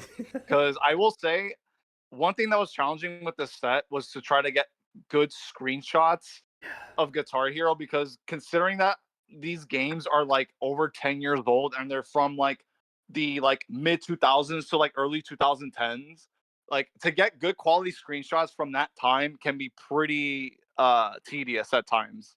Yeah, there are definitely points I am impressed with what you managed to do for these arts with that in mind. Definitely good work. It's also why I don't usually do screenshot sets, and why I still have not finished the screenshot set I started, among other things. It's the reason why I haven't finished the Pokemon Coliseum set, because pulling screens from that is just like a pain in the ass. Yeah. I have to find like somebody's HD Dolphin emulator playthrough and pull screenshots from there or something. I don't know. The Chugga Convoy video I found was just not doing it. Oh man. All right. Anyway. Oh yeah, this There he is. Thing, yeah. This is the Scourge of Rock. He's like the main villain. Oh my god, he has 3 soul. I forgot about that. He's a 3 cost. He has 3 soul. He has great performance, which means if he's the only character in your center stage, your opponent has to attack it with all 3 of their characters, and they can't side attack him. And then if you don't have any other characters, so basically if he's the only character on your stage, he gets 10k, and then when he kills his battle opponent, you can shoot it to their stock and then put the top card out. Yeah, it's definitely flavorful for it being the villain. But I don't know what deck you're playing this in. Yeah, he's just a meme basically. He's a meme card. Yeah, that's definitely the vibe I get from the guy. All right. Like, did you find this profile somewhere, or did you like? Yeah, it was based off of Disgaea. It's the freaking level 3 that like gets super giant. Okay. Yeah, I based it off of that. Okay, Rated it low. Yeah, so Disgaea is hilarious in the fact that no, for most of it's like there are just some budgeting things they just know. God help me, I have no idea. I'd have to review some stuff that I don't have notes on yet because I haven't actually put that in the sheet. All right, chat, you know what time it is. Let's break down this card, since the Disgaea reference is not just unreliable mathematically, it's also not covering nearly enough ground for our purposes. Great Performance is a 1k level 3 effect when it's conditionless. Having an empty board is roughly a 4 times condition, so to get to 10k power, you'd spend about 2500 power. On reverse, Stock Kick is a 500 effect, so this card is in fractional territory already. 3/3s are really weird. We don't see all that many of them, and they're always doing something bizarre as far as effects go, but they appear to be 12.5k or 13k base. Getting a 3rd soul isn't free for them, otherwise more 3/3s would have 3 soul, I imagine, so we do have to charge for it. Minus 1k for that, minus 1k for Great Performance, minus 2500 for 10k power, and minus 125 for the Stock Kick. We're definitely over our budget on this card, and it's terrible. Maybe if it wasn't the Scourge of Rock, it could be the Scourge of someone's Weiss career, but alas, it's already picked its fated enemy. Definitely needs some retooling. but it's also just like a meme guy, so how much do we really care? So like Aki Rose in Hololive is a fun card because she works off of like hand condition instead of board condition, and then she lets you like pitch your hand just to do whatever she does. I think it's some kind of Mhm. offensive effect, and then she just sits there. But Mhm. like for a card like this, where it falls more in line with like the ReZero guy, except it's not as insane because it doesn't have nearly as many effects on it, and the effect that it does have it is just like stock reverse. So like Mhm. this guy's big, you deal damage to him, you lose your guys, but do you how badly do you really care about that? I don't know, fam. Yeah. He Yeah. is definitely a meme, and I don't Yep. think you ever see him. Yeah. Yeah. You just play. If you want a meme, he's the perfect card. And this is like the main antagonist of something, and he's just Yep. this stupid robot. Yeah. It's literally just a. It's crazy how it's like just a big, giant, dumb robot Yeah. literally is able to defeat a demigod. Like, Yep. what And actually, happened? little bit of a fun fact. Also, the way that Warriors of Rock was written, another video game, almost a little bit kind of on brand, but it's its own thing. There's a game called Brutal Legend. Hmm. That's the main character is voiced by Jack Black. Yeah. That game actually came out a year before Warriors of Rock, so a lot of the story mode in Warriors of Rock was very inspired by Brutal Legend. Okay. That Yeah, because the Scourge of Rock is very on like brand and kind of very close to similar in style with the Brutal Legend game. yeah, there was a All right. lot of So vibe with the two that definitely felt right. Also, the fact that Axel kind of reminds me of the brutal legend Jack Black, Mm. like physically. I'm gonna do something I don't usually do. I'm gonna entertain this card a little bit. Um, this set does have the what is it? The power level 0 from Chainsaw Man that like on attack lets you put another character into stock. Uh-huh. Yeah. So on the turn that you play this card, you can like have 3 lanes, have 1 lane swing in, swing the power or the power into a lane where it loses, throw the other character into stock, and then swing with this last. So you'll only be swinging for 10k, but like you will be doing the 3 damage, and then on your opponent's turn, you'll have no board. So now this is a 10k with the on reverse ability. Problem is, unless your opponent can clear 20k, they're going to be losing their board, which means now you don't get to play any more characters because if you do, he won't have the plus 10k anymore. So like the first turn you play this, you do get 3 attacks, but after that, he's just a big idiot who swings for 3 soul one time every turn. So like, no, you would never play this, but like there's ways to make this slightly more playable than it reads. But like no. Yeah. Let's and move. and speaking of things that are slightly more playable than they read, uh should we talk about this card? I mean, we do need to talk about this guy. Yeah. All right. I think Desmond, take it away. oh man, I'm not gonna lie, I had a lot of fun making this card. so it's so silly, but I love it. And it's so funny too. Like I kid you not, when I made this card, like the day after when Marvel Volume 2 was getting the card reveals, they freaking revealed the level 0 Captain Marvel that got like almost like the similar idea where like it gets a bunch of level and a bunch of power.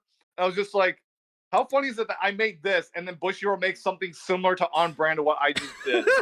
Yep. It's like, It, what the it ha- hell? that's how we can tell we're good card designers. Like it happens more often than you think. Yeah. Yeah. Yeah. But I digress though. All right, so this is Demigod of Rock Victory. So basically, if you have the level 3 finisher, Demigod of Rock, in your center stage, this card gets +3 levels and plus 9,999 power. So he goes up to 10k. And then also, in addition to that, this card and the card facing him can't side attack. All right, and it's also climax combo with the same combo as the level 3 finisher. When his battle opponent is reversed, if you have the same combo, its cost is pay 3, you have to put the legendary guitar either from your hand or waiting room into memory. If you do, you get to use the third ability of legendary guitar without having to pay its cost at beginning of your encore step. Hmm. So So I moved the guitar up in our slides, so we should probably read that also so we can yeah, see. yeah. Yeah. Is it okay if I explain this one also, or No, go ahead. yeah? All right. So basically, so legendary guitar. What it is that so this, as it's mentioned in name, this is the guitar that the demigod of rock uses. It is a cost 7. There's a reason for that. So basically, if you do not have the demigod of rock on your stage, you cannot play this card from your hand. It has a memory condition. This card in your hand gets -1 cost for each rushes 2112 in your memory. And again, when we get to that point, we'll explain the flavor behind that. So pretty much, if you do end up playing it from your hand, choose one demigod of rock from your stage. That character gets 1,000 power and the following abilities until end of turn. First ability is the character facing this card cannot return from hand, move to another stage position, or be put into memory. Second Now you got. ability, at the beginning of your attack phase, you may put all your opponent's characters into memory. If you do, put those characters into separate positions of your opponent's stage. Wait. And then this is the third ability, which you can use from the level 0. It is pay 3. At the beginning of your encore step, you can pay the cost. If you do, choose a color, and your opponent reveals the top card of their deck. If that card is the chosen color you guessed, that card goes to the opponent's clock. So basically, if you have this demigod, the level 0 on your board, when its battle opponent becomes reversed, you pay the 3 stock, and then you send the guitar from your hand or waiting into your memory. And then at the beginning of your encore step, you get to freely look at the top card of their deck. So basically, you can use the third effect of the event with this demigod victory without paying the actual cost of the event. So incidentally, like, it's just another thing you can do with the combo. Yep. Uh, the guitar itself is pretty cool. You get to give one of your demigods of rock plus 10,000, and then the character facing it can't move, like I said, so like it just sits there. It also has, which I forgot about, but at the beginning of your opponent's attack phase, you can sync all of your opponent's characters to memory and then replay them all. So like you can you can like get the characters wherever you Oh, want Shrug's them to be, helpless. so that you always have reverses in the same way that the Suisei combo does, and from Hololive. And like, hey, it's a 7 cost event. You have to have the demigod on board. Like in theory, it's a justifiable cost. It does get reduced by 1 cost for every one of this 2112 event in memory. So the idea would be you'd play 7 of the 2112 event, and you play like 1 of this in your deck, and just hope that you can get it all to go off. It's very endless Um, 8 in that sense, right? Where it's like you have 8 kinda. events and you need to Yeah. pay the Yeah. stock either way to get it in there. It's just that. I mean, Basically, the reality here is like the demigod doesn't really need all of this help, but like if you ever run into a meta that just is doing random shit that is gonna fuck with you, you just have this card that you can just say no, and just whatever your opponent's trying to do to counter you, you can just say no if you have the 7 stock to pay for it, which is kind of nice. You know, it's really funny about this card. So we have the continuous that says this card cannot be returned to hand, moved to another position, be put into memory. Then you have Yeah. the auto effect that puts characters into their memory, meaning whatever's in front of the demigod of rock isn't going to their memory. yeah. I actually kind of just realized that I was reading it. I was like, oh damn, that's something I didn't really think about. Yeah. So Okay. what you actually do okay. No, you don't actually do this. But what you could do is you could have a copy of him in your backstage that gets the effect, and then you have the one in front. So the one in back doesn't have a guy in front of it to get the memory effect ruined. Ah. And then you have the one up front with the level 0 guy, which I honestly think is over spec because of the soul trigger, as usual. But like you have so you play a back row copy of this to put this effect on. You have the front row copy, and you have the 0, and then you either have another copy of the demigod, or you have some other like off finisher type thing that maybe isn't costing you stock. Because if you wanted to do everything involved with this is super stock hungry. Yeah. Which is So you think a thing. you think the demigod's under spec or over spec? It's over spec because it has the soul trigger. Yeah. Okay. Because demigod actually also just I think in general. I think if it didn't have the soul trigger, you'd still sit it at 1 power. So if you have Demigod of Rocketeer Center Stage, 3 level and 9999 power, it has 1 power. So hypothetically, this card is using its full budget of 3k. The combo is probably a 500. I'm going to assume it's a 500 for this. The soul trigger is the usual. So then you have this plus 3 level plus 999 power. We round up just for budgetary purposes. So 3 level plus 10k. 3 level is gonna cost you about 1500. So it's 11,500 power worth. And we have a 4x condition to get us there, which you would need a full 3,000 power budget to get you there. Basically, is what I'm saying. So that top effect by itself, if it didn't get levels, it would be fine-ish, except for the soul trigger. So it is like so close to it's not really that close as far as budgeting goes. But like on the other hand, like dumb. He chose the power. If you said you know what's dumb God, wait. That first effect also says this card and the character facing it can't side attack. Yeah. There's not even really a benefit to gaining the 3 levels because your opponent's not gonna be able to side attack it anyway. Yeah. So it's just like yeah. God. So like if you didn't give the character facing this card cannot side attack, I think it actually squeezes by on.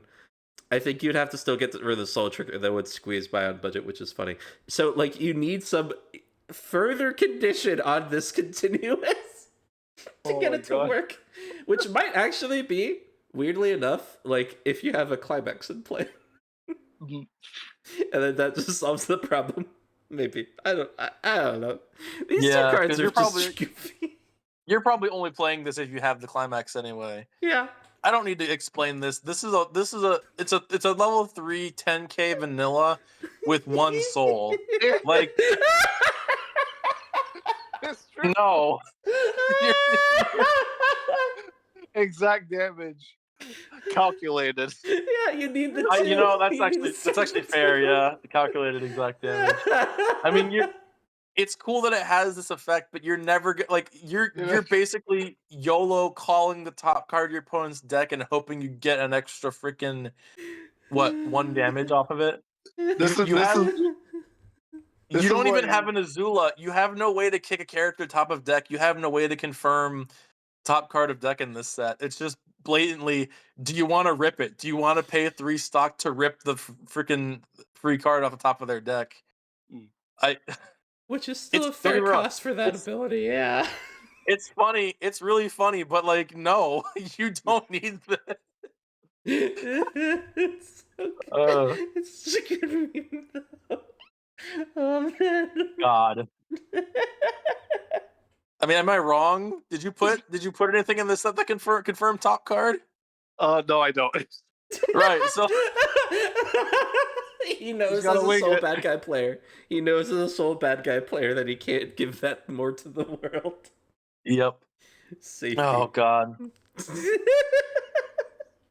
So oh, man. I don't know. Do you want to cover the 2112 thing while we're here, or do you want to wait? I think it's fine to wait on it. I don't think there's anything pressing. Yeah. The fact that this has the event package that goes with it makes this like slightly more playable. But again, if this was a real set, there might be metas where you need this, but like you probably don't need this. It's like here probably. It's such a good meme, though. It really The is. demigod is just so good on his own that like you get 2 lanes of 11k, and you have the Axle sitting behind them, boosting them both by 2,500. So they're 13-5, 14-5 with climax, and then like if you have other random things, they're probably going to be 15k. Like, what is this not already killing? You know, I I don't know. It's just overkill. It's just so much overkill. It's cool, but it's not. It's just it's overkill. It is fitting for it to be overkill, admittedly. All right. Oh boy! But All yeah, right, what a show! All right, JB, we're back to you. You get to read one of your favorite cards. Okay, so this is Johnny Cash. As you know, Johnny Cash is famous for two things: being a climax swap and being a on damage cancel. Put this card into your stock character. Johnny Cash is well known for being Tsunomaki Watame. Fun facts: they are the same person. Don't look me up. Yep, she walks the line. She lost the line between say so and does nothing wrong. uh, I like this card. There's another climax swap in the set that you might play, but I like that this can incidentally get you stock. He's Johnny Cash. He's a legend. He covered Hurt by 9 Inch Nails. Let's see if he could I still like feel. that he's yellow, but I kind of wish he was green or blue sometimes. But he's fine. The art is very yellow for sure. Yeah, Yeah, that's pretty fitting. yeah. It would be kind of a hard sell to put it elsewhere.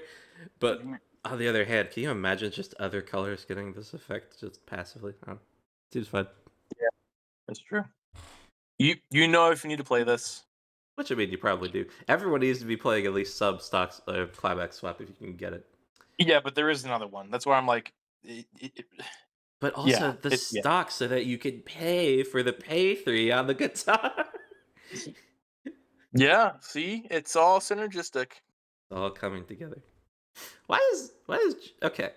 So like this is like a rock series, and Johnny Cash is like an older kind of rock. Yeah, Yeah, that's it's a rock consensus. monster. Okay, cool. We're good. This is Guitar Hero. It's not necessarily a rock series. It's a guitar series. We'll see later, but there's a reason that Kurt Cobain and Carlos Santana are in this set too, right? Just because, like, this isn't Rock Band. This isn't. It's like Guitar Hero. So you have legends of punk, country, jazz, folk, everything in here because the guitar is ubiquitous with all kinds of music. You know. So there is a jazz somewhere in here. Well, Okay. Santana's kind of Jazz is pretty uncommon in Guitar Hero. It's more of a wide range between like classic rock and like kind of like metal and all that. Yeah. Yeah. Occasionally you'll get stuff from like Steve Vai or Buckethead, but even that's not really jazz. It's just like progressive rock. Prague. Yeah, we like prog rock. Anyway, are we good to move on? Yeah, Marky Mark, take 2. All right.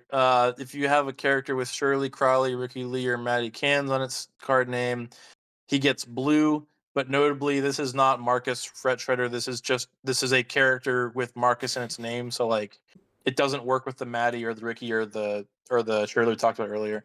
If all your characters are Guitar Hero, he gains 1k cross turn, and he is a climax swap. This is just the Nope, not a climax swap. Oh, I'm sorry. Yeah, Ditch Climax Salvage character. Sorry, it's the Reiner one from AOT, right? The Ditch Climax Salvage. Yeah, pretty much. But I also I actually mainly based this off of Giorno from the trial deck in Golden Wind. Oh yeah, that's right. But they basically do the same thing more or less. Yeah. Yeah. Okay. I mean, you know if I haven't found a space for this in any of my decks yet, but you know if you need to play this. Actually, you know what? No, actually, I'm taking it back. Mm-hmm. You did play this card in JoJo because you didn't have any other real ways of hand filter. This set has insane hand filter, so you don't really need this ever. It's like fine, a but deck card. yeah, the card's fine. But I think there's a card we'll talk about in red that is just fucking insane. Like I don't think you ever play this card. It's not bad. It's just you never play it. Fair enough. All right. And even if you were like trying to play it to fix for yellow, there's a trillion other yellow cards that are better than this that you would play first. So like, yeah. All right. So it's Axel Steel. You have a deal. When this card becomes reverse in battle, you may pay the cost, which is put one Guitar Hero or Warrior character from your waiting room at the bottom of your clock. If you do, reveal the top two cards of your deck. Your opponent chooses one event or Guitar Hero or Warrior character from among them, puts it into your hand, and then the rest goes into your waiting room. This is just another Denji card in Chainsaw Man that I base this off of. Gotcha. Yeah. Okay. So this is real. There's enough selectivity in this set that you could justify playing this to just get hand fodder, but there's so many better clock pluses. Like, I would just rather play the stock bomb Axel. I think it's fine. It's just like, again, there's other better cards. Mm-hmm. Yeah. Yeah, we're basically getting into the pack filler more or less now. Yep. Cool. All right. I guess I should say, because we talked about it in Umineko also, for pack filler, this card's actually a pretty good pack filler card. Oh yeah. Since all of the rookies are like rares, like this card being at common is actually a pretty good thing. But Agreed. anyway, It's Johnny Napalm. Tour offer. He's a 4K that gives all your opponents Encore 2. True and real. if you again pack filler, but it's a good pack filler. Might as well put If you don't have a playset of the Aqua Ricky, you could play this. just to have like an oversized guy. There are, I mean, this is an AOT player. There's got to be like oversizes at higher rarities that you'd rather play, right? In this deck or in AOT? In this deck. Oh, absolutely, yeah. There's there's the Aqua Ricky, and there's also a Futaba in green that we'll talk about. Right. Okay. Cool. All right. As long as that's covered, we have our bases covered on that. We're good. Yeah. All right.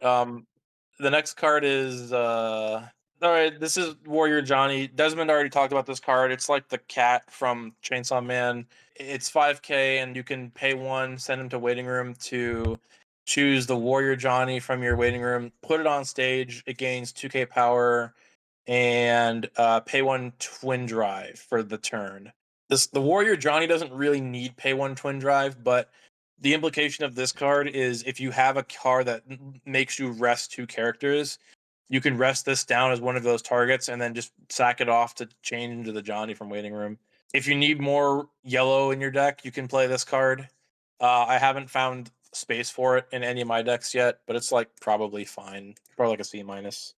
I mean, it does just give twin drift. I don't know, that sounds insane. If that's the text on the Meowie, then damn. I have to go back to the Chainsaw Man review and remind myself what they said about that card.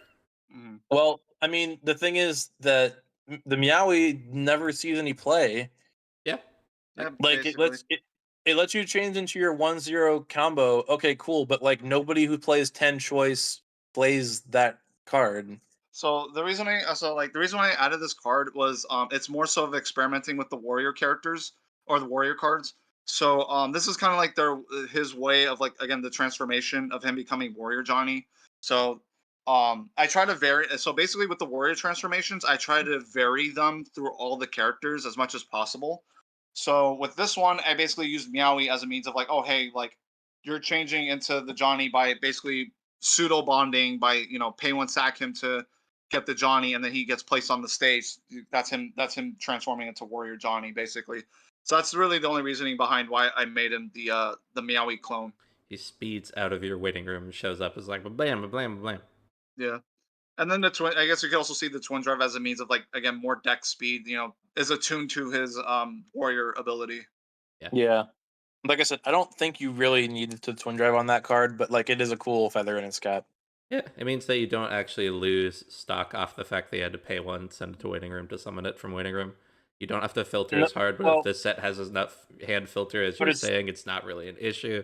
But, It's not a free twin drive, though. It is just pay one twin drive. Yeah, so you go, instead of having paid a stock net, you go net neutral, because it's pay to get to stock off the trigger. I guess. Yeah. I say we just talk about the memory kit counter. It's a 3K memory kit counter. Nobody needs to waste their time on Izzy. He's very handsome. I've played him in every deck that I've built so far. I like that he's yellow. It's just memory, and it's memory kit. If you need to play it. The number of times I think you've said I like that it's yellow, and then also have said that you don't like cards being in yellow to make you play too much yellow. It's like a love-hate relationship, He, basically. he has a I don't very know. polarizing relationship with the yellow color in this set. I mean, it depends, right? I've only been brewing with the set for like 4 days. I don't know. For the cards where color matters, it is very significant that you could just have a yellow splash. But for the decks that are playing yellow as part of their combo lineup, the fact that if you're trying to balance your colors, you're losing out on enough utility tools. That's the thing. I guess, yeah. Yeah. Kind of. All right. Last card in yellow. This man. All right, so last yellow card is Marcus Fretshudder, Obtaining Glory. So if you have 4 more other Guitar Hero characters, this card gets plus 4,500 power. When this card is placed on a stage from your hand, look at up to 4 cards from the top of your deck. Choose up to 1 climax from among them. Reveal it to your opponent. Put it to your hand. Put the rest in the waiting room. If you do put a card into your hand, choose a card in your hand and discard it. This is basically the Miss Marvel from Volume 2. I really like the card a lot, so I figured throw it into the set. I can't believe you made this a common. Because the Miss Marvel's so are my rare. rationale behind that is that in Fate Go, the Camelot arc, they have this card. It's the 2/1 Bedivere, and he has the same effect, except he doesn't get that power boost like a Miss Marvel. And the Bedivere is a common card, whereas Miss Marvel is a rare, which I think is interesting. The power boost is what turns it around, yeah, because it's a 10-5 I guess swing so, instead of yeah. a 7K base, because that bottom effect is definitely a 1,000 power effect. Yeah. Huh. All right. So budget is on it? play Kome for 4 is very good. Yeah. The thing is, this is like, because it's a 2/1, you need to have enough yellow in your deck to be able to play it. But because it has a soul trigger, if you're playing choice, it becomes more easy to get to your hand. Yeah. And it is. I haven't. God. It's just not that hard to make some yellow happen in your deck. Yeah, not really. I haven't played with this card yet, but in theory, it's like a C. I did play it in Marvel, and it was pretty impactful in Marvel. And I've seen Desmond play it in Marvel as well, and it's pretty impactful in that as well. Now we just gotta check in with the Camelot players. Yeah. God. All right. With that, we reached the end of yellow. Tune in next time to hear Gadget go wild over Shirley Crowley. All right. Oh, Bye. please stay tuned. It's going to be great. Peace. Yep, she's quite the waifu value.